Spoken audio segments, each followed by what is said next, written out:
আমার নাম শান্তনা। আমি হাজারনাটোর গ্রামে থাকি। আমি একজন কিষানী। আমি বিভিন্ন ধরনের আবাদ করি, যেরকম ঢেঁড়স, বাগুন, তারপরে তন্দল। আমি এসব আবাদ করতে গিয়ে অনেক সমস্যার মুখে হয়েছি। কারো কাছে যায় সমস্যার সমাধান পাইছি, কারো কাছে পাইনি। আমি বাজারে কীটনাশক কিনতে যাই। আমি দোকানদারের সাথে কথা কতেই দোকানদার ফার্ম রাইস অ্যাপসের কথা আমাকে জানাই। অ্যাপসের কথা জানাইলে আমি মোবাইলে ডাউনলোড করি। এই অ্যাপসের মাধ্যমে কবে রোদ হবে, কবে বৃষ্টি হবে আমি আগে থেকে জানতে পারি।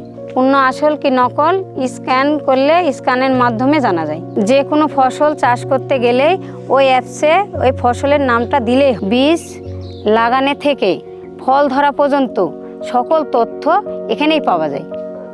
কৃষি যত ধরনের খবর আছে তাও এই অ্যাপসে পাওয়া যায়। এখন আমার কাছে অনেক কিষানী আসলে আমি তাদের সমস্যা সমাধান করতে পারি ফার্ম রাইস অ্যাপসের মাধ্যমে।